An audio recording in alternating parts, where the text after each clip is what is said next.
Escalating cases of coronavirus across America seem to jeopardize the reopening of our economy and put traditional markets on a course for what the IMF calls a major correction following a summer run-up. So much to talk about with a massive options expiration tomorrow. This is Breaking Bitcoin.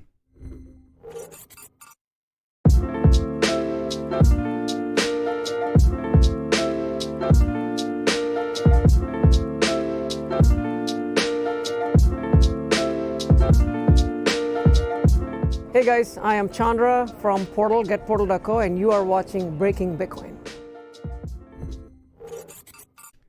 Welcome back to Breaking Bitcoin. This is your daily source for everything cryptocurrency markets and personal finance. Hopefully everyone is doing fantastic today, wherever you are and however you're tuning into us this afternoon.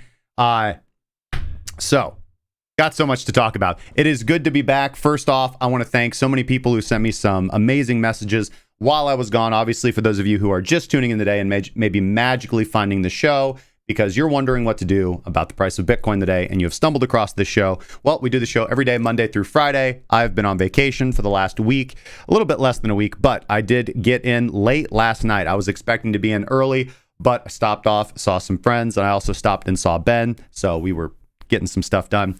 And that just seems to how it be. Whenever I come back from vacation, I always come in late.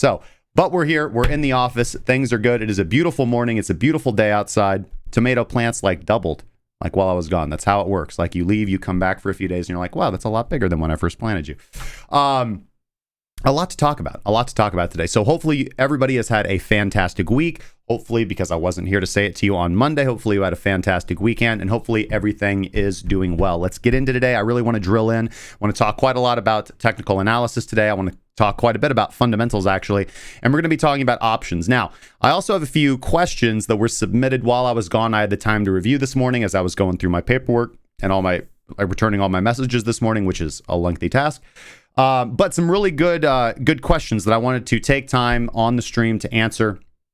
And so we're going to get to that here in just a little bit. Before we begin, though, as always, today's show is brought to you by the Cracking Crypotcurrency Premium Trading Group. And with, you can just tell, with the massive amount of options contracts, the largest ever. It's the largest number of options contracts since the last time there was a number that was larger than the last number of options contracts. So, while there is some chicanery in that particular analysis, we will be talking about the staggering amount of options that are going to be expiring today, as well as the kind of significant strike prices. And that really lets you know when you see, not only is options the most popular style of American trading typically, because CFDs are banned in the United States. But not only that, options let you know when you generally see an increase in options contracts that you would otherwise not normally see. It just shows indecision in the market. And that is something that we strive against. We strive against not having indecision in the market. That's why we build the strategies. That's why we build the systems that we build so that we know when to act in the market, that we don't have to be relying on anybody, that we do not have to listen to any guru or sage or wisdom or advice. Build something that is ours, build it so that we own it, and then we utilize it. That's exactly what we focus on in the Premium Trading Group. Doesn't matter whether you're interested in cryptocurrency or Forex, stocks, or derivatives. We have you covered. You can join our community of professional traders and learn how to build your own objective technical strategy from the ground up. That's what we do. If you're tired of trading with your gut or seeing poor discipline in trade management sap away your progress, make the change and join us at premium.crackingcryptocurrency.com. Link is down in the description below. So as I said, we're going to cover, B-Flow says, you didn't stop by and see me. No respect, I tell you. We're going to go see Bert Kreischer. What are you talking about? No respect. Come on, man. All right. So the first thing I want to cover this here. We're going to get into the TA here in just a second. So the first question for today that I wanted to go ahead and cover, because it's the first thing that come up here on my screen, is a question from a premium member, Swoosh, and he submitted two really, really good questions. The second one, I get a lot of questions where I have to think. I enjoy questions where I have to think. Obviously, I get a lot of questions where I'm like, well, the answer to that is A, and the answer to that is X. But in this case, two questions. One in which the answer is A, right? This one's fairly straightforward, but will be a good primer. So this might even be a Breaking Bitcoin Bits. The second question was a little bit more philosophical and focused on KYC and the idea of not your keys, not your coins, which I think if we just reduce it, we'll get into that in a later show. I wanted to kind of get the guys on and have a discussion about that. That's a little bit of a longer conversation. So the first question from Swoosh. Now, for some of you, this will be kind of an easier question, but I think this is good because I think a lot of individuals trading Bitcoin in particular, right? They get into Bitcoin, they're trading spot for a little bit, and they go pretty naturally into margin trading, right? Which gives them the ability to short sell and long with leverage and utilizing margin. And often they don't stop to consider like the physicality of how this all works. So question one from Swoosh, he says, most trading on Binance or ByBit is done by actually buying the asset, not by speculating on its movement. So let me pause there and say that, yes, that is true. So there is spot trading and there is margin trading. Spot trading is where you buy the underlying asset for market price, or you set a limit price to buy at a specified price, and you dispose of that asset at a later time. Typically, the way it works is you want to buy low and sell high, right? This is the very easy beginner's intro into trading or profiting from trading. You buy an asset cheaper and you sell it higher. So there's a couple terms here that we'll utilize moving forward. You have asset, that is what we are trading, whether it's Bitcoin or Ethereum or whatever. There's the quote currency, which is what we're trading it into. This could be Bitcoin in the case of most altcoins, or Ethereum in the case of some altcoins, or generally USD. For example, all stocks are valued in USD. All indices are valued in USD, although they can be valued in something else, but that is synthetic and not real. As far as fiat currency is real, as far as dollars are real.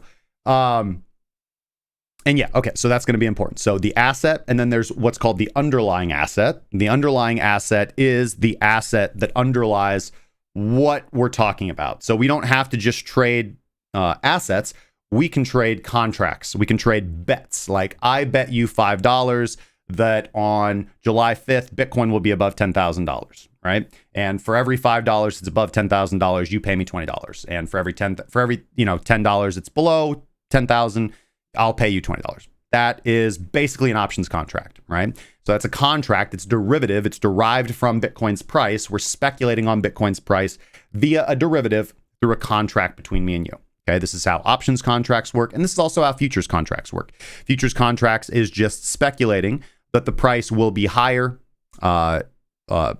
in time by a certain date, and price will be lower by a certain date. Now, the nice thing about Bitcoin futures contracts is that we have perpetual contracts, which means there's no expiration. So there's really less of that time element, or almost none of that time element. The only way that time element comes in is through the funding rate, which can penalize you if you are on the right side of the trade and reward you if you're on the wrong side of the trade, funny enough. So the thing to consider there is typically we have expiration dates with futures contracts. So for example, you can go on the CME and you can see that they have expirations on their contracts. If you go look on Deribit options, they have expirations on their contracts, on their futures contracts, but they also have perpetual swap. If you look on BitMEX, for example, not only do they have the regular, which is funny because regular is not, it's not regular in futures contracts. You have the perpetual swap contract, which most people trade, and there's no expiration date. Then you have regular Bitcoin futures, which are going to settle at expiration price on expiration date. So, your futures contract is either going to be profitable or it's not going to be profitable. But you make raw P&L based on your entry price and wherever price settles. Okay. So he's right there. I would argue that buying an asset and then selling it later in a short term is certainly speculation. Speculation doesn't have to just be on a derivative product, but yes, I understand what you're saying. Typically, trading happens on spot exchanges through the purchase of an asset. Okay. But then there's also derivatives, which are derived from price and not buying the underlying asset. So if you're not buying and selling Bitcoin itself on the open market, you are trading a derivative in a sense. So he continues on with this question. So when you think the market price is likely to fall, you can sell the asset at a relatively high price and make a profit by buying it at a lower price. But some traders seem to be speculating on price going down. What sort of trades make it possible to trade short on price movement without buying the underlying asset? Okay, so a few things there. The first thing there is the idea that if you think that price is going to fall, you can profit by selling at a relatively high price, which is like, okay, so let's assume that price is at 10,000 and you feel that price is going to drop to 8,000. So at that moment in time where price is currently $10,000, yes, that is relatively high to where you think it is going to go 8,000. And when you're at 8,000, 10,000 would be relatively high. So yes, you can certainly sell at 10,000. And then if price drops to 8,000, you could buy back. You would, let's assume you're purchasing Bitcoin for dollars. So if you sell the Bitcoin that you have at 10,000 and then buy back the same dollar amount, because when you sell your Bitcoin, you're going to get dollars. And if you go all in again at 8,000, well, you will have a larger quantity of Bitcoin. So if by profit you mean accumulate more BTC, then yes. If you mean profit as in make dollars, well, it'll be the same dollar value the moment you purchase it. And then assuming price goes back up to 10,000, yes, you will have made a profit. So it's not just as simple as selling at a relatively high price, price goes down, you make a profit. No, you do have to sell, buy back in, and then price has to go back up, right? So in a regular spot trade, the only way to make money is by buying low and selling high, typically, right? There are some caveats here, but 99% of the time, that's going to be how it works. You buy low and sell high.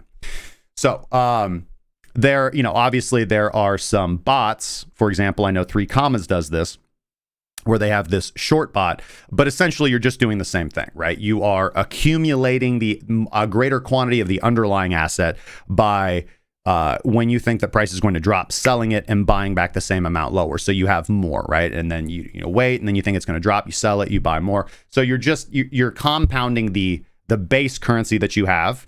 You're not increasing the quote currency that you have, right? That requires selling at a profit.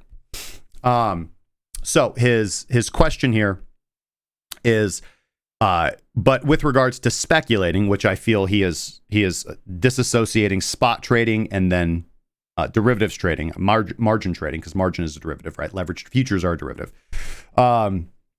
So putting the margin over here. So how can you speculate? How can you profit on speculating that price is going to go down? You do that through a short sell. Okay. So when you introduce the concept of, you don't really even have to introduce technically the concept of margin into this, but let's just keep it simple.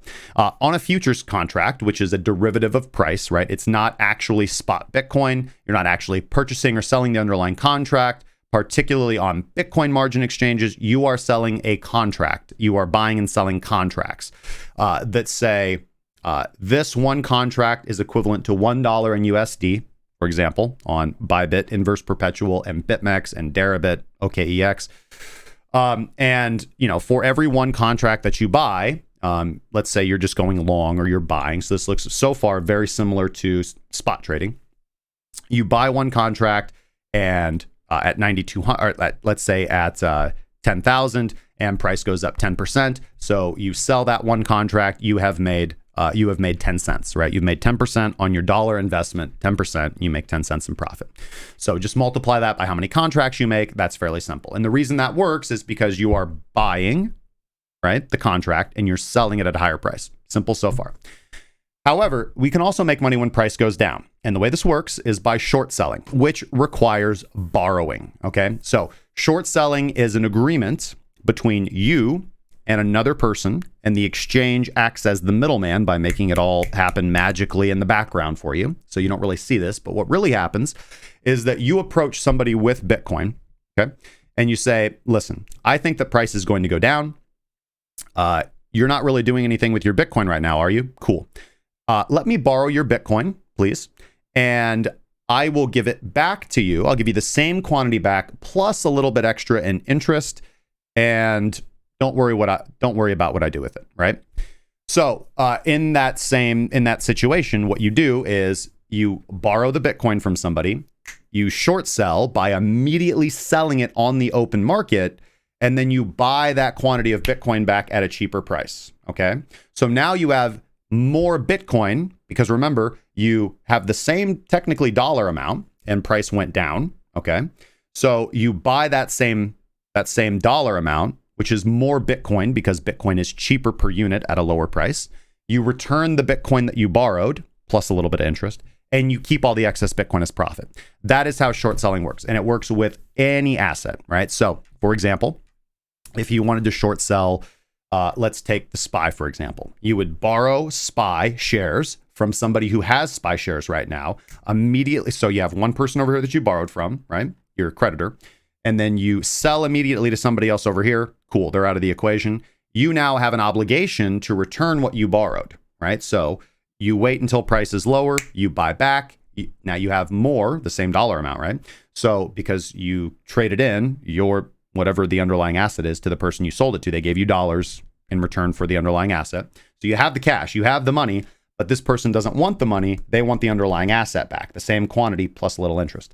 So price goes down, you purchase more of the underlying asset than you originally borrowed, return what you borrowed, keep the excess, pay off a little bit of interest. Right now, exchanges have made this all electronic, so this is magical, right? For the most part, you just click the red button and you have open position, and if price goes down, that number turns green. Yay, cool, awesome. But what's really happening in the background is that borrowing, selling to another party, this is all happening automatically. Now, again, this is going to differ from exchange to exchange. Some exchanges are going to have their own pool of liquidity to borrow from. Some exchanges are going to facilitate these PTP transfers. Forex brokers are going to do this differently. For example, you have dealing desk brokers and ECN brokers. I have a video on this in the Trading Crypto 101 section. Dealing desk brokers versus ECN brokers, or Forex brokers explained. I can't remember the exact name of the video. But yeah, so that's what's happening in the background. And that's how you can speculate and profit off of price going down. There are other ways to speculate on price going down. That's just the example of a futures contract. There's also an options contract where you can buy and sell puts, buy and sell calls. These are essentially futures contracts with a more stringent time delay and a strike price, which, futures aren't really different. You could say the strike price is your entry price, really, if you really want to get kind of big picture with it. But an options contract, for example, if you buy a call, then you are buying the right, but not the obligation to purchase the underlying asset at a certain price, the strike price, by a certain time. Generally, options are priced out week, month by month, 2 months, 3 months, 4 months, whatever. And it just depends on the liquidity and the desire to trade the underlying asset. The more, obviously, the more popular an asset is, the more options there will be, and the more complicated the options will be.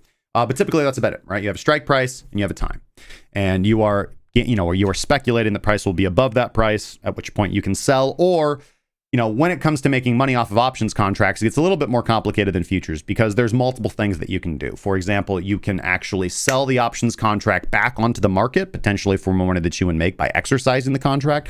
Or you could exercise the contract and buy, if price has gone up above the strike price, buy at the strike price and sell immediately on the open market. You have to do some calculation and to see what the best move is. I have seen there are generally, it's always going to be easier to just exercise the contract if you're in profit. However, there are going to be times when that's not the case. In the case of buying puts, you are buying the right but not the obligation to sell at a specified price by a certain date. So very similar. If price is below the strike price that was negotiated for the options contract, the put contract, then if price goes lower, you can be like, cool, I'm going to sell way back up here. And obviously that obliges the put writer, the put seller, whoever's on the other side of your contract, to buy at the higher price. So you can also write calls and puts and collect the premium, because that's kind of the desire there. You have to pay a premium, you have to pay a price to buy that right, to buy that obligation, to buy that right. So, but taking profit on options gets more complicated than futures, which is a little bit more straightforward, right? If you go long, you want price to go up. If you go short, you want price to go down, right? Whereas with options, you have more metrics to look at, you have other data that you can follow, and you have different ways to cash in and take profits, and you have all kinds of strategies that you can employ. And you can employ futures strategies with option strategies as well. For example, you can, buy puts or sell puts and buy the underlying asset. You can, sell calls and short the underlying. There's all kinds of things that you can do.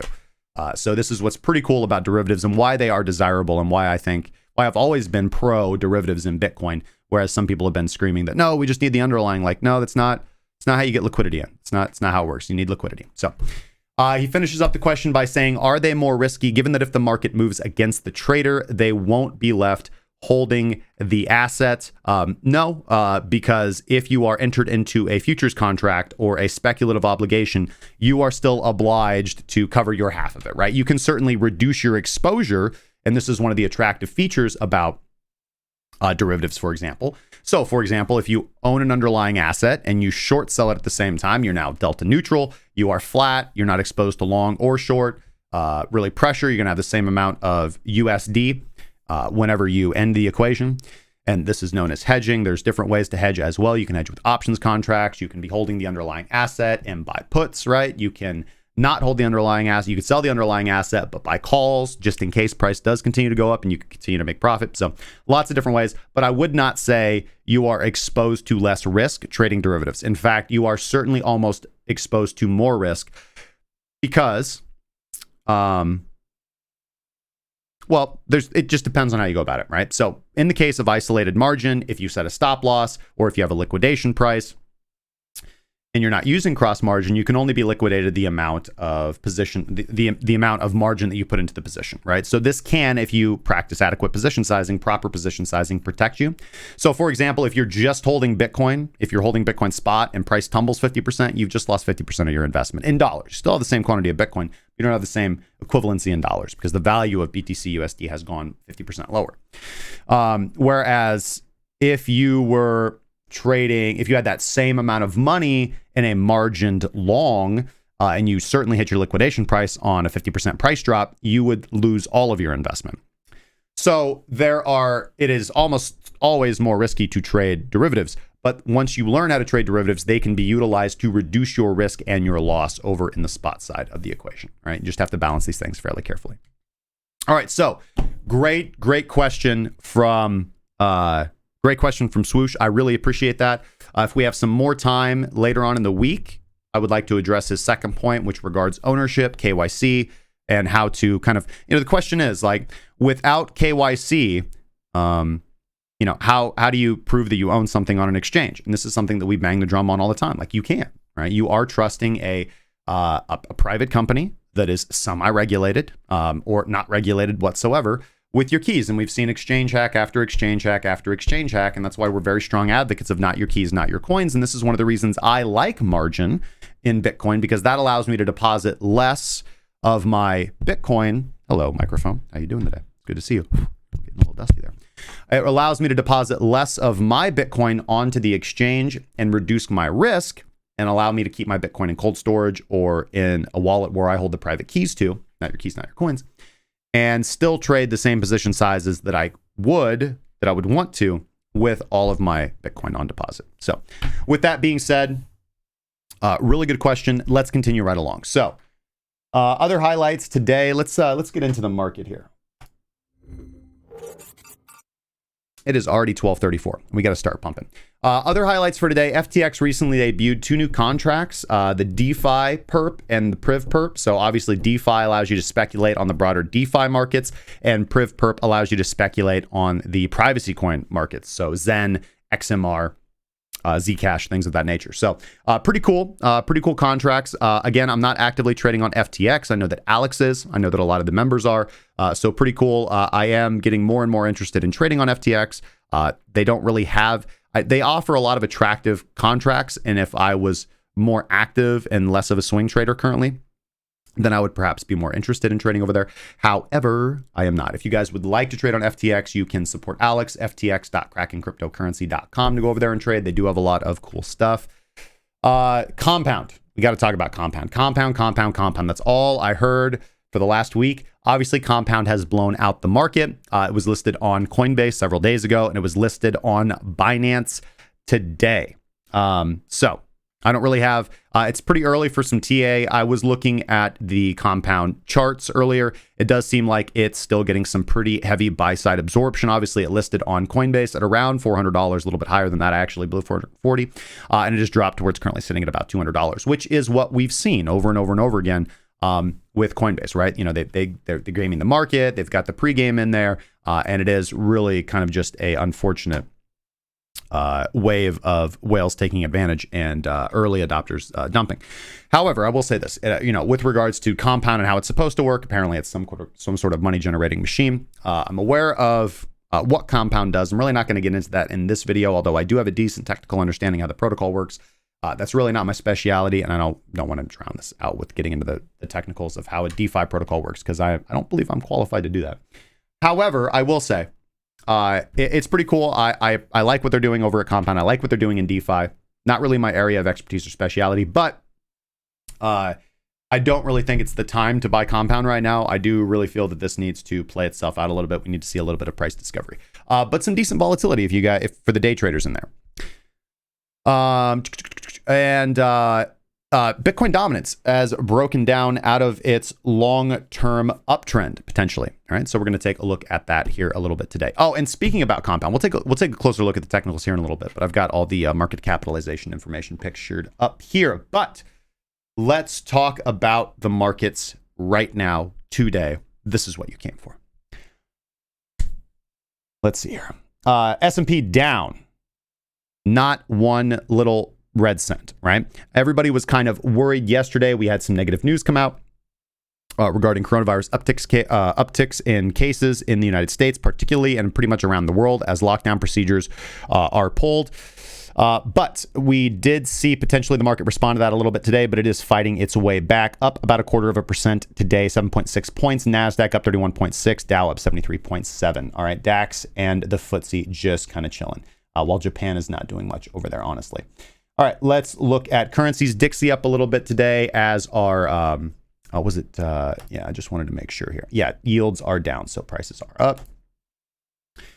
So not too much safe haven chicanery going on yet so far. Still a pretty bullish sentiment in the air, but it is just interesting. It's interesting to watch, like a lot of YouTube channels that don't really trade. They're just there to tell you when there's been a big price movement and that you like should have been bullish, and then they're typically like bullish for a week and then really bearish for a week and then bullish for a week and then bearish for a week. It doesn't make any sense to me. But the Dixie and safe havens up moderately today. Nothing serious.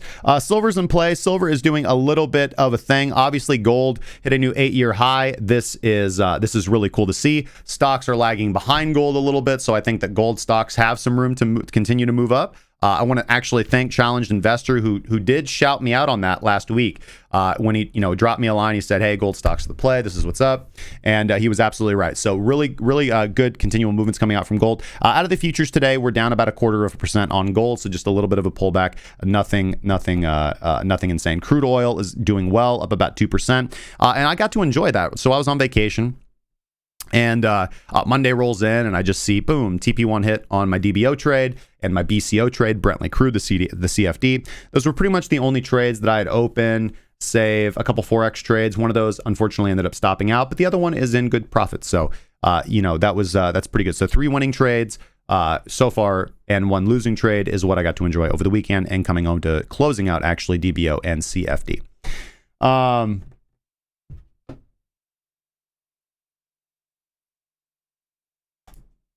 Yeah, Brently. I decided to switch it up, right? We got Bentley. We went from Bentley crude oil to Brent crude oil. Let's just do Brently. I think that's a good. Natural gas obviously taking a big tumble. Cottonopolis just hanging out pretty standard. Bitcoin CME futures down about 35 points on the CME today so far. Big picture in crypto land. Bitcoin is still down, obviously making a pretty big comeback right now intraday, forming a hammer candle. Pretty long doji to the downside as well. And let's go take a look. Ethereum down about 0.5%, XRP down about 0.5% as well. BCH, the only thing that's actually up in the positive as of right now since daily open. However, I will say this: we were down obviously pretty significantly, much more earlier, but we've had a good spike back over the last 4 hours. So let's go dive into the charts in a little bit more detail and see what we are thinking and what the charts are looking like moving forward here on the daily time frame. All right.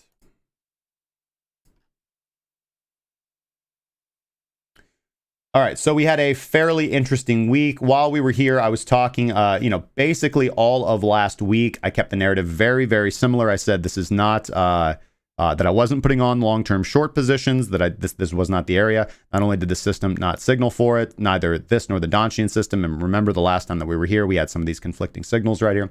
However, things are starting to look a little bit more bearish right now. We are obviously creeping sideways in this consolidation, so I am a little hesitant to put on extreme directional bias. I do want to see something out of the norm and act on that. Our indicators do continue to creep more bearish. If we take a gander today, we do have a rising explosion level, big red WADA column with a negative parallax and a sell signal for minks below the baseline. So this is certainly the directional opportunity to be putting on a regular classical initial short position. And this does seem to be what's on the table so far today. Looking at the breaking Bitcoin system as it's presented, let's take a look at the BB initiator. It's not actually giving a signal today. So this is going to be relying on kind of the more classic minks and parallax setup, with minks giving this sell side signal crossing to the downside. So this is going to be a negative. This is going to be a bearish negative signal, signaling really, in my opinion, for the first time, one of the better signals. Now, if I look at this discretionarily, there are a few things I don't like about the signal. For example, we do seem to be right at support. We've just put in a long wick to the downside. This indicates sell side absorption, and this is usually a bottom formation for a candlestick. However, I will just say, just as many times as I've seen big, large pump candles that break out of resistance, and then people are really hesitant to buy those because they've seen price chopping around for quite a while. Those generally continue to run if it occurs on a strong candle body close and a good breakout. This isn't occurring on that. However, I will just say, grinding the bottoms, there are two ways to kind of postulate about this. There are two ways to theorize this price movement. Either one is where you're bullish and you're saying, man, look at that. Look how many times the bears have tried to sell price down through that support, and the bulls just said, you shall not pass. Okay, that's one way to look at it, right? The other, and I think that's the wrong way to look at it. I think that generally where price hangs out is typically in the direction that it tends to go, right? Remember, if we consolidate right at resistance, I've talked about this chart pattern before many times, where we see lower highs and higher highs, and we run into a resistance level. Let's say we have a horizontal resistance level, and we tap that 2 or 3 times, and we make a less than 50% retrace of the previous high to low, right? Make a 50% retrace or greater. And then we come back up and consolidate either on this test, or if we're consolidating just right underneath resistance. I know that's not the clearest drawing there, but you guys know what I'm talking about. If we just consolidate right there at resistance, I like that. I look at that for a breakout signal, and that's when I start to get a little bit more antsy looking at my indicators in particular, right? Now, for those of you who are just pure systems traders, you don't need to worry about too much of this discretion. Everything is straightforward. You're just going to be following the systems that you've built. They may or may not be indicating the same thing that my strategy is signaling for today. But again, we have a nice solid red candle on an initial rising explosion level with negative parallax below the baseline. This is the 60 Hall moving average inside the qualifying line with a minx signal to boot. Would you just look at it? Would you just look at it? It looks pretty good. We haven't really seen a signal like this in quite a while. So certainly to the downside would be expected looking at the daily system right here. If we were putting on trades at this level, we would be looking at 89.13, 85.58, and 82.07 for take profit targets, with 98.02. Let's just say 98.03 as a hard stop invalidation if we were to close above 95.89. All right. So wide stop, wide take profit targets, swing trade to the downside. You guys have options here. All right. Let's look at the 4-hour. And excuse me while I turn off some of the sell side signals, which, by the way, we have an indicator. If you guys are relatively new to the channel, if you're not, we have an indicator on TradingView. I have a bunch of indicators on TradingView, actually. But one of them is CC Ichimoku, right? You can just search for cracking space. Just go to the indicator widget and type in cracking space. You'll see all of our indicators. CC Ichimoku is free, and anybody can utilize it. Anybody watching us right now. And the 4-hour Ichimoku default settings has been generating some fantastic signals, right? You have to be fairly active swing trader to take them, right? Because they're generating, over this consolidation period, they've generated about, I didn't count them, but quite a few. And they've been good. They've been really, really good signals with the edge-to-edge setups and the cloud break setups and the reversal setups. The TK cross setup's really good, right? A few times there of selling the bottom and buying the top, but for the most part, getting in at those nice transition periods. Let's take a look at 4-hour minks here, and we're going to turn fall off here.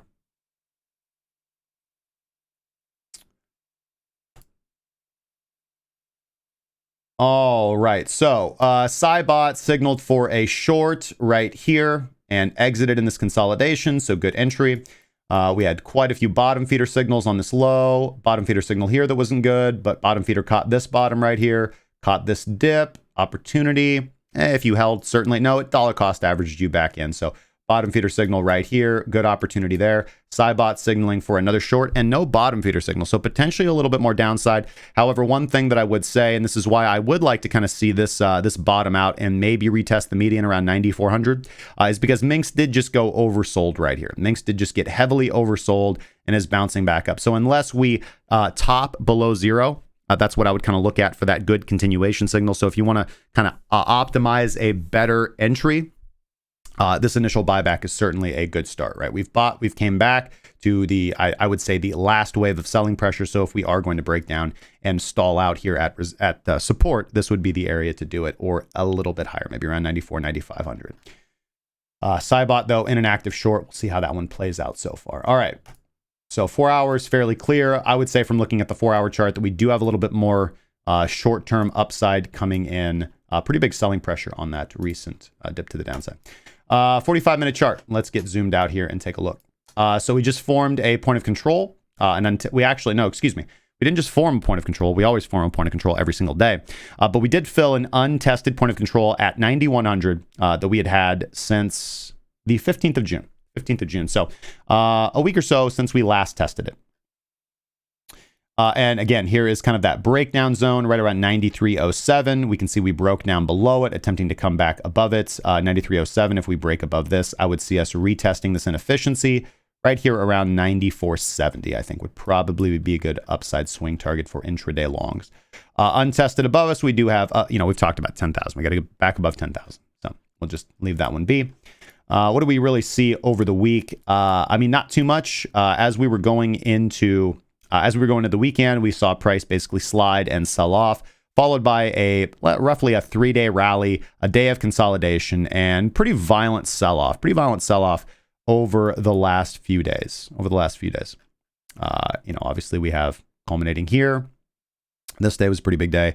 And a little bit of consolidation, but followed by a big wick all the way down below 9,000, now bouncing all the way back up to 9,300. As we can see, price is also likely to continue to go up because we can look at price is in backwardation, which means that retail is heavily selling price right now. So it's not until that really flips and we see price move into premium on BitMEX that price tends to go down. As we can see price flip into a premium here finally. And what happens? Big sell-off. Price is in backwardation all throughout here. Prices in backwardation and no significant sell-offs, although there is a short trade here. But really, I mean, this was not the place to be going short at. We can see this big opportunity to the long side. And again, people selling right here, and it wasn't, and people selling right here again. And it wasn't until here that we began to see premium on price. We spike above 0.05, beginning right here, and that marked the top. And this is distribution. And again, as soon as retail was buying this up, price collapsed. So do not be on the wrong side of premium, particularly when price is in a range. All right, let's see here. CME Bitcoin futures, nothing really significant to report here, in my opinion.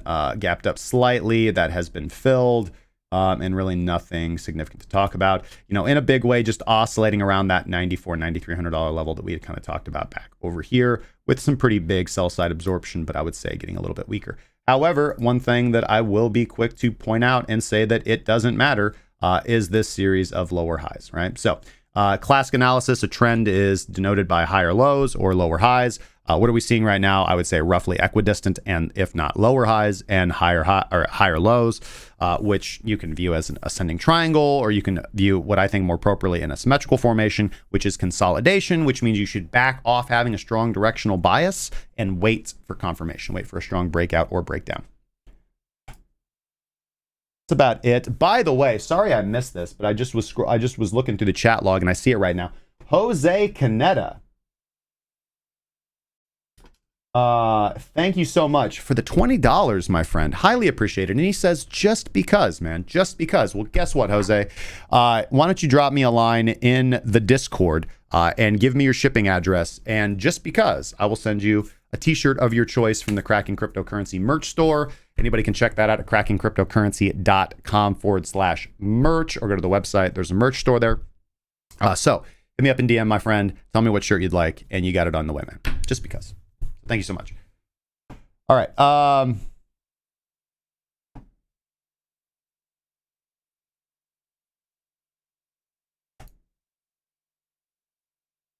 All right, so we were talking about Compound earlier, so let's talk about Compound a little bit today. Well, I mean, the first thing, I mean, 2 red volume bars followed by a green one. I mean, it's time to buy. And who could ignore this time transformation signal on the daily? It's just golden. How can you ignore that? All right, so we don't have a lot of price data here, guys, so not a whole lot to speculate about. Not a whole lot to speculate about with regards to Compound. Looking at a market capitalization of about $571 million, and that's about 62,000 Bitcoin. This thing has flown up the rankings since its listing on major exchanges. We got 24-hour volume of a little under $17.5 million so far, with only 2.56 million circulating comp, total supply of 10 million. So if I were to look at this Compound chart right now, this certainly does not feel like a place to buy for me.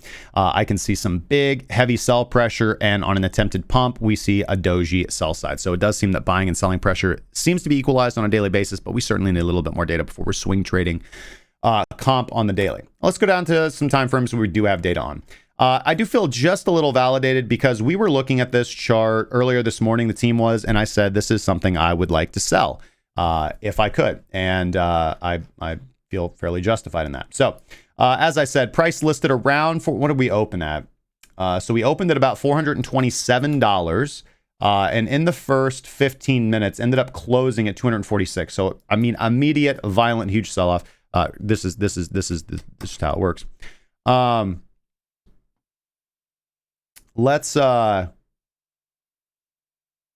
can see that the money flow is, I mean, predominantly negative all throughout here. Nothing but sell side volume coming in, predominantly sell side volume.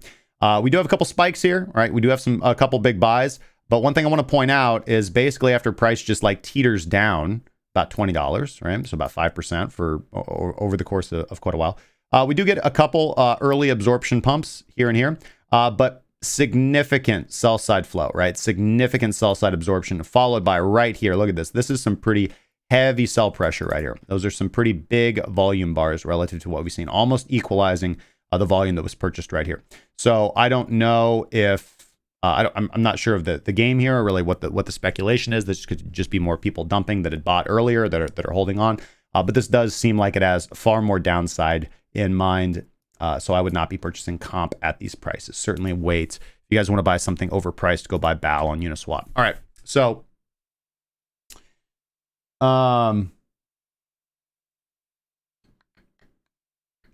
that's Compound. Let's go look at the daily of Bitcoin on the Donchian system, which is still not signaling anything so far.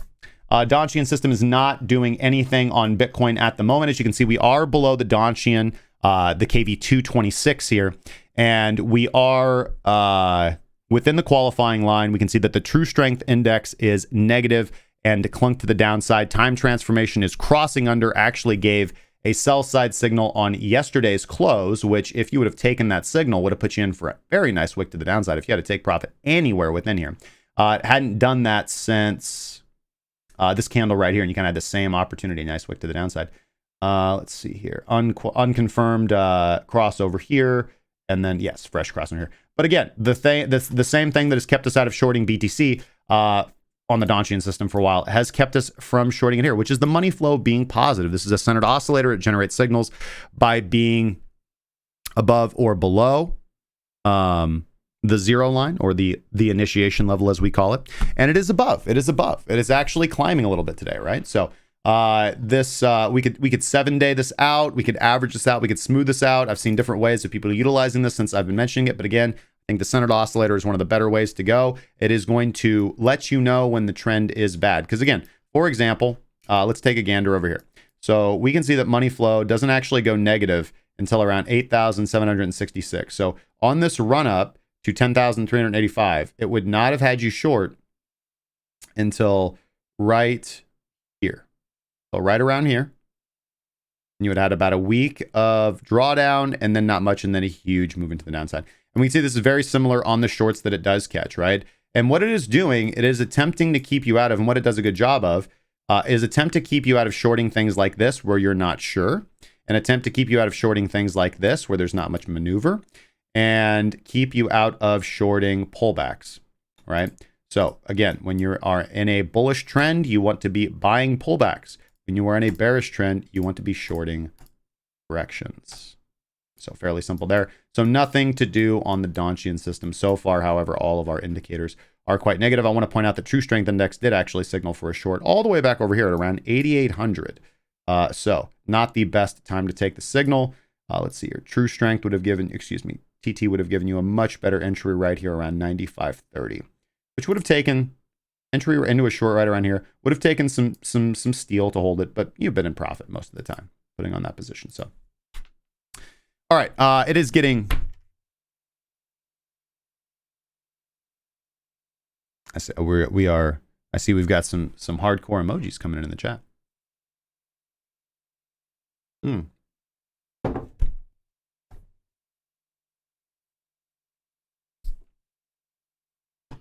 Let's do something that we haven't done yet. And let's give a shout out to everybody following on DLive. Thank you guys so much for the support over on DLive. Although we do enjoy the, watching us on YouTube does help get the show out there. For those who are supporting the decentralization of the social media, we highly appreciate the support on DLive. You guys can check us out at dlive.crackingcryptocurrency.com if you'd like to support us with a follow or a subscription over there. If we are never on YouTube for some reason, we have angered the evil overlords, we will be on DLive. So I want to thank you guys by distributing some of these lemons around. Life is like a box of reserve rights, eh? Yeah. Oh yeah. Magnus asks, would I say that MFI is just as good? It certainly can be. The DMF is smoothed quite a bit, which is what I like. Whereas MFI, I've used MFI in the past as both an initiator and a confirmer and a vol filter. It's just, it's very versatile, and MFI is a good indicator in and of itself. And so there's really cool derivatives of MFI or smoothings or algos of MFI. So I think MFI is a fantastic base level indicator. I've used just the MFI in multiple systems in the past. I don't currently use one now. I just use this one, which is a cool version of it that I found. And I'm going to be putting that. I was thinking about taking a look at the code and seeing if there's anything that I contribute to it, but it works pretty good out of the box. One thing that I am going to be working on, which I feel the space really needs right now, is a good breadth indicator. So I'm going to be working on a proprietary crypto market breadth indicator. I've taken a look at the previous attempts, and I like, for example, what M59 did. It was a really good indicator. It is currently broken. There are a few other versions that have attempted to fix his broken code, and it's not broken as in the code's broken. It's just the exchange ticker symbols have changed, and so it's not compiling. So that needs to be fixed, or it needs to be defuncted, but you can't defunct stuff on TradingView. So shout out to him on that. But the way that he decided to go and utilize the moving average approach, I have some pretty neat ideas on how to make a better, in my opinion, a better breadth indicator. So I'm going to be working on that, as well as a correlation. It's kind of a breadth indicator, but a correlation indicator to, and I want to thank Challenged Investor for putting that idea in my head. Which will essentially measure the if you're looking to trade an asset, it will measure the correlation between it and the rest and other assets that you may have open. And this is really going to help with risk exposure. Risk exposure, in my opinion. That's what I want to build. Midwest Attempts taking home 13.4 lemons. Squeaky Tadpole with 8.1. Dark Rico with 6.1. And Big Saintsy with 5.1. Big Saintsy, no less. Rhino TD also, 4.4 lemons. Taking them home. Good stuff, guys. Good stuff.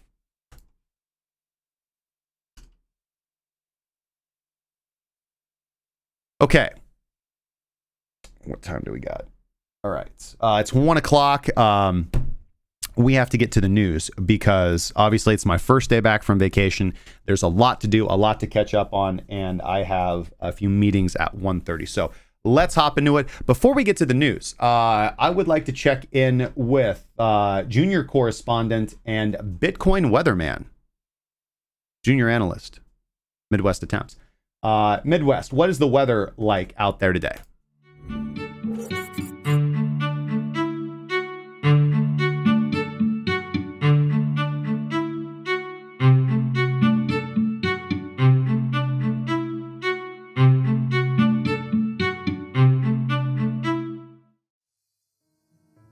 Too short or not too short? That is the question. Whether it is nobler in the mind to suffer the liquidations and stop losses of novice traders, or to take arms against this outrage with a 100x long, and in doing so, buy Lambos. To buy, to sell, no more. And by no more, we mean... I don't know. Buy Bitcoin. Back to you.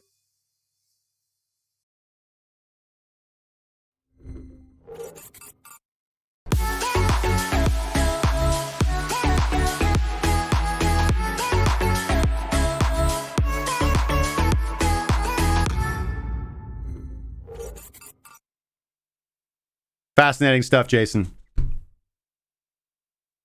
Thank you so much. Thank you so much for the weather report today. It does seem a little gloomy out there.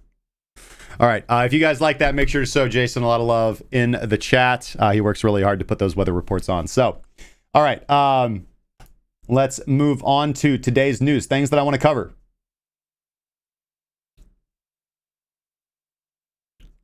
We got to talk about this.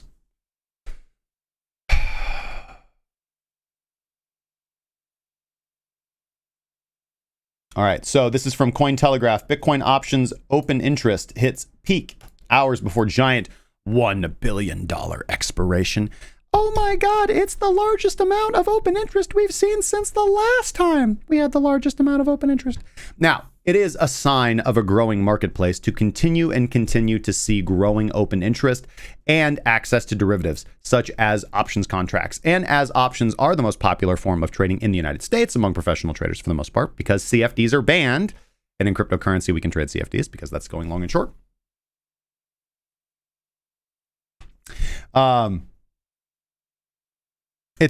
So it's a good sign of a growing market. So the CME Group's Bitcoin derivatives market is seeing new all-time high interest from investors, which is a good thing to see. As I said, this is a sign of a growing marketplace. And this is highlighted with their options contracts leading the charge. They have recently hit a record $1 billion in open interest on the CME, and expiration is now just 1 day away. It happens tomorrow. Tune in next time for the bloodbath. All right, according to data published by Glassnode, I don't think there's multiple nodes, just one, and it's made of glass, right? The Deribit futures market has its open interest at record highs of 100 million, and their options over interest now stands at 1.2 billion, suggesting that demand from investors for these products are continuing to soar despite an uncertain mood in the market. Soaring cases of coronavirus, potential re-shutdown of the economy, time to short some Bitcoin. So the overall gains to this level of open interest in the futures markets has been mostly driven on the demand side for options. Options have become far, far more popular, which would indicate that investors are particularly confident in their projections for Bitcoin's price for the remainder of 2020. For example, well, generally, actually, I would say if one is uncertain about the general economy, but pretty certain that their moonshot is going to do well, you would buy the heck out of calls. If you are feeling uncertain about everything, you would buy the heck out of some puts, particularly if you're holding the underlying asset. long exposure is no good in a bear market. All right, so in an article published last month by Cointelegraph, again, at a time when Bitcoin was, let's say, seeing similar downward price pressure like we are seeing this week. The details in this article talk about how options data showed just a 9% change.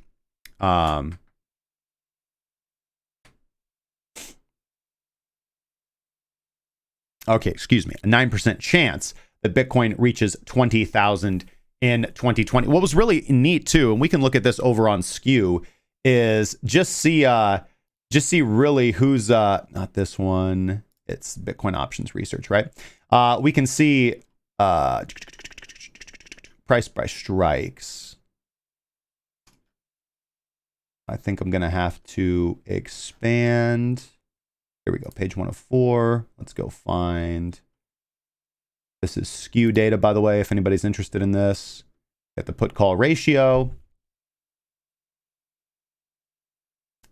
Let's see. Here we go. We can see Bitcoin options open interest by strike price. And we can still see here is $10,100 with 13.2 thousand Bitcoin in that contract. And we have 11,000 with 16.2. And then we can see 12,000. But look over here to the right, $75,000. Somebody bought a call option for $75,000. Somebody bought a call option for $50,000. Somebody bought a call option for 40, for 32,000. 4.4 thousand Bitcoin in the 32,000. So it's pretty good to know that there is apparently easy money out there. So only a 9% chance per options data that Bitcoin would see new all-time highs of $20,000 this year, right? But despite this bearish outlook of Bitcoin trapped well below all-time highs for the remainder of the year, which seems to be emerging because of COVID, even though last week everybody was screaming for the moon, futures are still booming and attracting more and more interest, record open interest, right? CME Group reporting on their open interest hitting new all-time highs yet again on Wednesday. This would have been yesterday. So let's go to our third link here. Or as Arcane Research confirmed, in its latest blog post, that their data does confirm that an increased demand for options is behind the CME's record-setting open interest. And they point out, furthermore, that tomorrow is going to mark a huge day in the options market as $1 billion worth of Bitcoin contracts is due to expire. And CME accounts for close to $300 million of that action. So a lot of desire for volatility coming in tomorrow. Some people are going to win, some people are going to lose with the right options hedge, and perhaps longing volatility. Just saying. There's going to be some profitable movements out there. Now, if we look back at historical data with regards to Bitcoin derivatives and their expiration events, it is typically coincided with pretty high volatility, right? No directional bias, but just high volatility. But this time around, the major factor at play, obviously, is the macro market sentiment, right? And where the global economy heads next. Obviously, the kind of big fear in the marketplace today, which we seemed to initially be seeing with a sell-off. I remember kind of the messages coming in this morning when the market started tanking. Everybody's like, oh, it's finally happening, because the news reports started rolling out yesterday. And honestly, even into last week, if you were paying attention, that we're going to see a spike in coronavirus cases, that the easing the lockdown procedures is the wrong move, and that we're going to see this second wave, et cetera, et cetera. So I'll belay comments on that for the current moment because I have quite a few. But in recent months, we seem to have found that there is currently major correlation between Bitcoin and traditional stock markets. And the current sentiment seems to be mixed, with most citing an uncertain outlook for the future in price, thanks to a resurgence of COVID as the leading cause of investor trepidation moving forward. So any calamity on mainstream markets is likely to spill over to Bitcoin. And we've talked about this before, right? I have issues with this whole, Bitcoin being correlated to the stock market type issue, because there are inflationary issues, which Bitcoin by its nature is designed to protect against, where you see divergence. For example, if you go back and look at the financial crisis of 07, 08, 09, and the recovery from that, you can see that the SPY bottomed after gold, and gold diverged and began moving up far quicker than the SPY did. Now, obviously, we didn't have Bitcoin back in 2000. Well, at that current point in time, 2000. So those are events where people are uncertain about the traditional markets. Whereas something like a pandemic makes you uncertain about every market, right? Because this is not just financial chaos and disaster and stocks and bubbles where you would see flooding into other assets. This is where you see those who don't have long-term exposure to long volatility get hamstrung because they're directionally imposed and not volatility imposed. And also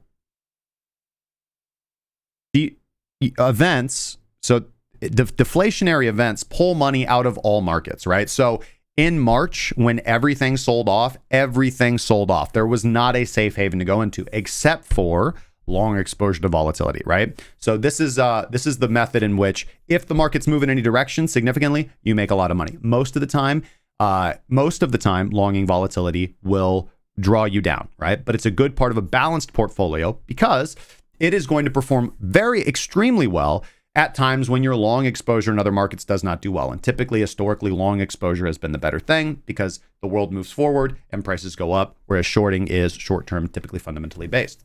This is just kind of classic investor stuff. So, yeah, finding high correlation in a pandemic doesn't really convince me. And I have a lot of issues with the statistics and the methods in which I've seen a lot of this SPY and Bitcoin correlation, right? Because they're not taking the fundamentals into account. And then they just show you, a lot of these charts just show you the SPY and Bitcoin, but they don't also show you how gold and silver and ETFs and commodities are doing the exact same thing. So it's not that Bitcoin's correlated to SPY, it's that Bitcoin's correlated to everything else. Everything is correlated together.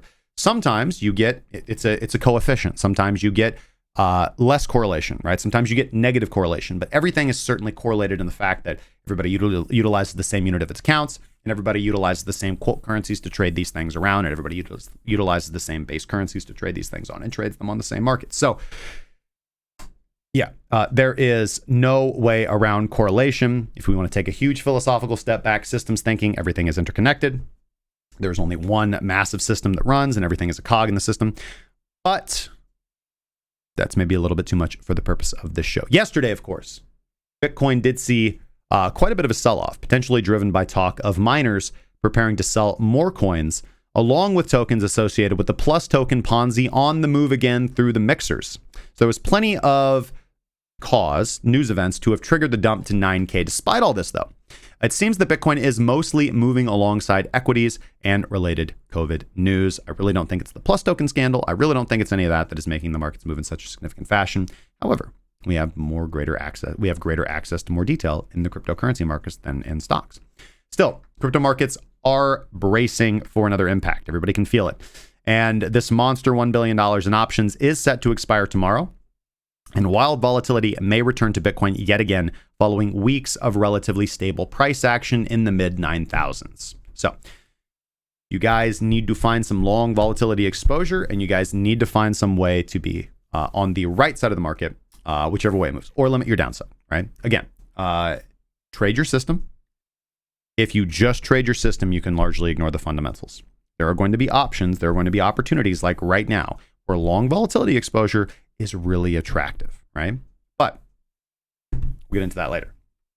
All right, let me know your guys' thoughts in the comment section down below. Do you guys think A, that this options information is completely worthless? Like, oh, more open interest than the last time we had open interest. Oh, at the end of the year, we always need a news story. Look at all these options contracts that are going to expire.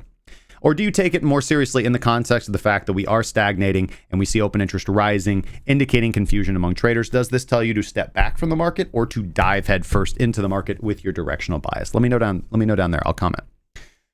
All right, second story. The Grayscale Ethereum Trust, the much vaunted, much loved Grayscale Ethereum Trust that we've been talking about so much over the last few weeks. Well, the price of ETHE, the Grayscale Ethereum Trust, which invests in the second largest cryptocurrency, Ethereum, by market capitalization, has plunged over 50% over the course of this week, even though the price of Ethereum itself has been climbing.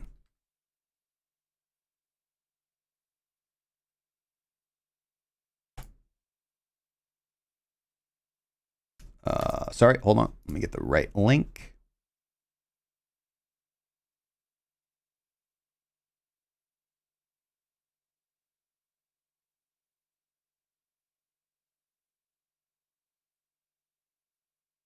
There it is, sorry.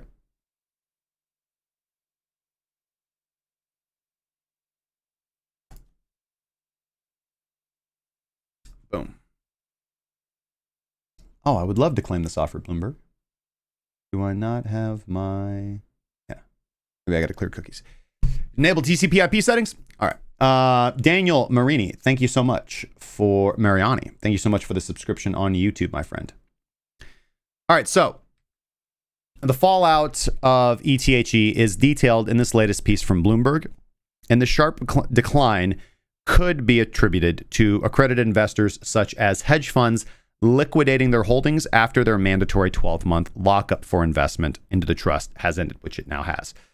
Nick Carter, Coinmetrics CEO, described the situation as an extreme market inefficiency and very bad news for retail traders who didn't do their due diligence. You know, this is one of the things, right? Like, I have never traded ETHE, and I know that it has been basically easy money for quite a while.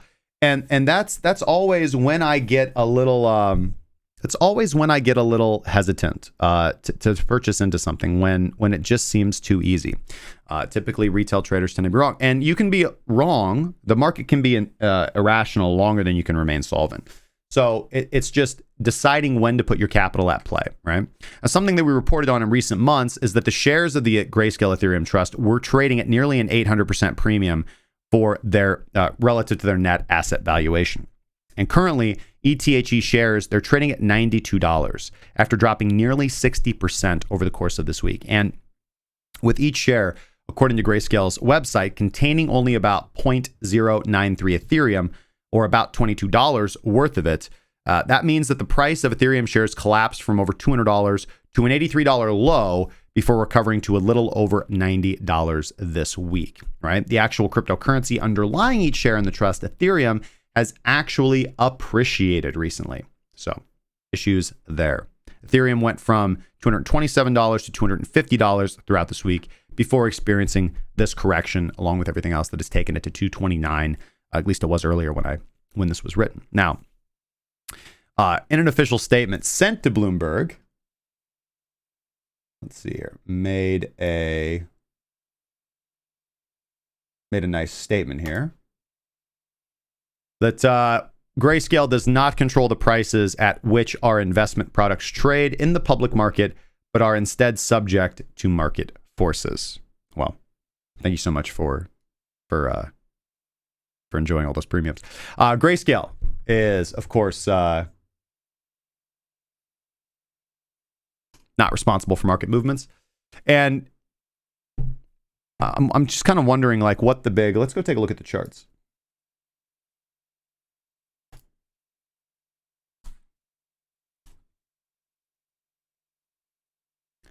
Yeah, big move down. So lockup period ends. And, wow. Just wanted to point out the time transformation sell signal right at the top there, right on that big hanging man candle. And we have downside here. And Donchian would have shorted this right about here for the last little bit of the leg of it. Yeah. Actually, let me see. Yeah, because I think we were still printing positive MFI right there. Yep, and then right there it comes in.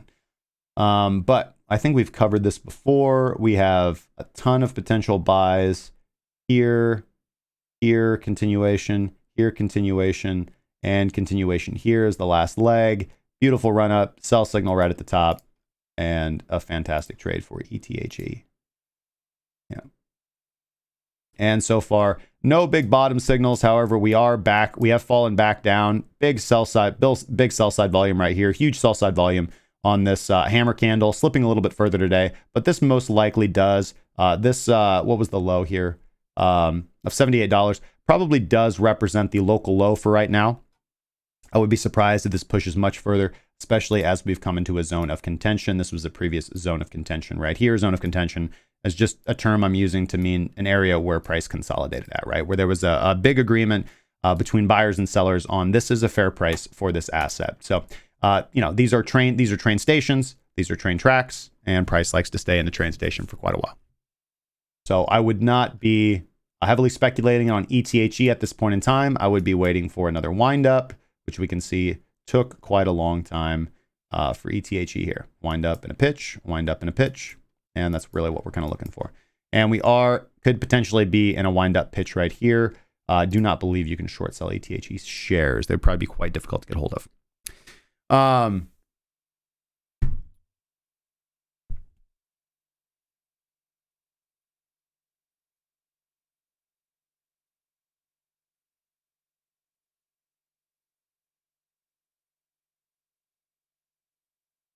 All right, let's go to the final story today. Story I know is on everybody's mind, or maybe not if you guys avoid crypto Twitter, but it's certainly all over my feed.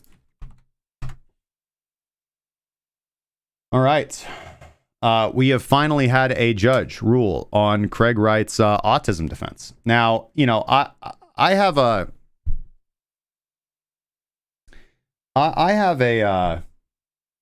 listen, there's part of me that doesn't want to talk about this Craig Wright stuff because I think it's bad for the space.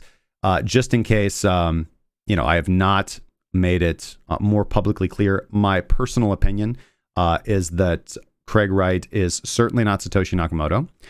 Craig Wright is a fraudster, and I have not yet heard an honest thing come out of his mouth. And I've listened to Craig very closely. Give him his due. He's an intelligent individual. He seems to be an inventor. It seems fairly credible that he had that he was into Bitcoin early. But this charade and this masquerade, and really what I think is attempting to hijack the drama and controversy from the Bitcoin big blocker, small blocker debate, and attempting to utilize that to springboard yourself and your company into some limelight, into a profitable capital opportunity. Yeah, it's a hustle, man. It's a hustle. And you're certainly entitled to do it, but it is not good.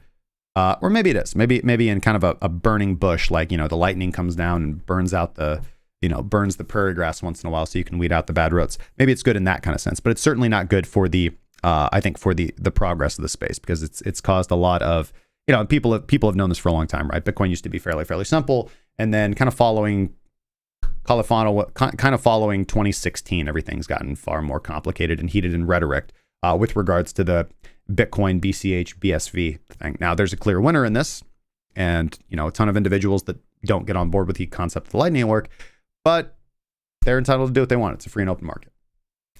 Yeah, just as I'm entitled to share my opinion as free and openly as I like it.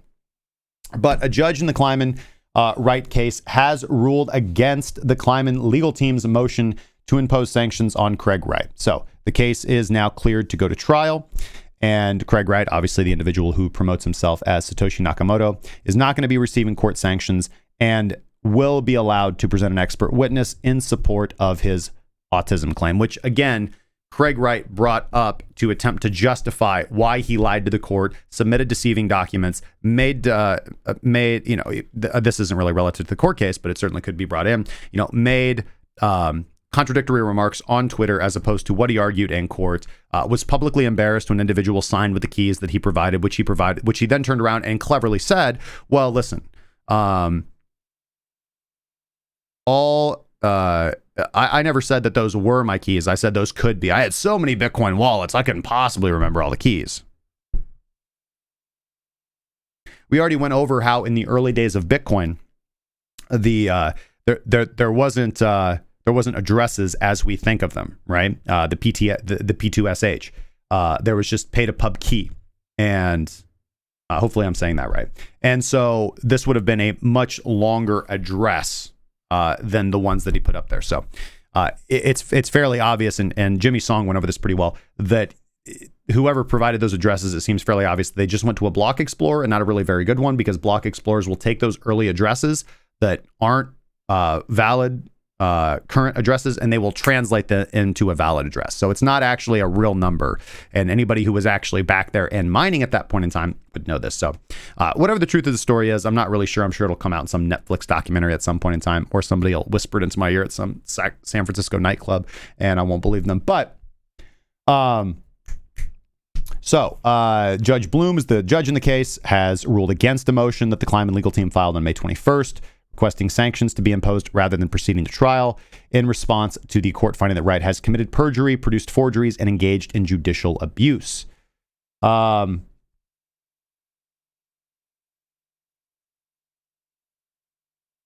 Judge Bloom did acknowledge that the Kleinman team raised valid objections concerning the unsettling issues of Wright's behavior and credibility. She did rule that the claims were best left to a jury to make sense of the facts during the course of the trial. She must hold some BSV. So the court will not impose such sanctions themselves. So Wright has submitted a motion to have a licensed clinical psychologist appear as an expert witness and attempt to restore some credibility to Wright.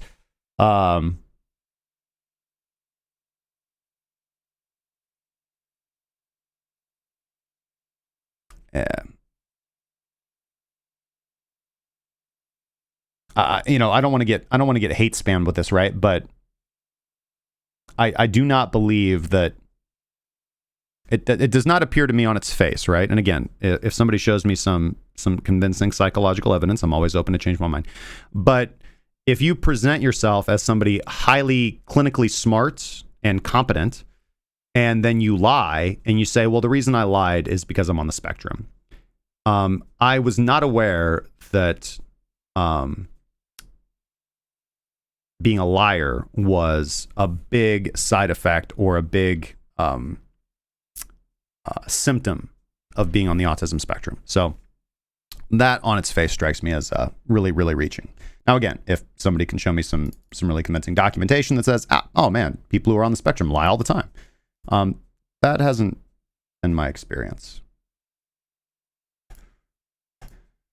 So I'm sure you guys have some thoughts on that. Go ahead and leave them in the comments. Light the comment section up. I have 3 minutes into a meeting, which means we need to shut this down. I apologize. I won't be able to bring the guys on. I wanted to bring them on and kind of talk about a few more things. So I'm sorry to kind of cut and run, but I must do so. So with that being said, let's flip. Hi, how you doing? We are back in the main scene, and this chair won't lock. All right. But thank you guys so much for joining me for another episode of Breaking Bitcoin Market Update, brought to you as always by the Cracking Cryptocurrency Premium Trading Group. If you are interested to build your own objective trading system, to receive community or one-on-one mentorship, access our premium indicator suite, or receive our premium signal alerts, you guys can check out the link in the description, premium.crackingcryptocurrency.com, and make the change today. Thank you guys so much for all of the support. If you guys enjoy this content, make sure to subscribe to this channel on YouTube and hit the bell icon. Otherwise, they won't tell you when we go live. And likes are always appreciated. See if you guys can get to 50 likes. I know you can. I have full faith in you. Shout out to everybody watching on Twitch and D Live or on Roku with the Investor News Channel app. I know some people watch us on Facebook Live too, so big love to you guys as well. We will be back tomorrow at 12 p.m. Central Standard Time. I think I'll have quite a bit more to talk about tomorrow. So tomorrow might be an interesting show. We'll do a longer one. We'll bring the guys on. We'll do a real rager. With that being said, I have a few meetings to get to, and I need to kind of collect my thoughts because today's going to be a fairly serious trading day for me, and I will be posting those updates in the form of premium signals to the premium members, as well as talking about them later on as I can. With that being said, if you guys have any questions, comments, concerns, sarcastic remarks, or death threats, leave them in the comment section down below, and then take yourself through to the Discord, discord.crackingcryptocurrency.com. Join our free community and let us know your thoughts and opinions there. We love to hear them. Until then, everybody, trade safely. We talked about a whole lot today. Think very carefully. This is a fairly simple area of the market to trade. But you need to just look at the data correctly, right? Most importantly, if you've built an objective signaling system, follow your system, do what it says. You're going to be making money because you're going to be trading so many assets anyways. But if you're looking at what's currently going on through the lens of discretion, understand that the most significant factor coming into play is volatility, not direction, but volatility, right? And if you can harness that and figure out a way to make money, which there are many out there, you will be doing fine. Till then, trade safely, be good to one another. Cheers, guys.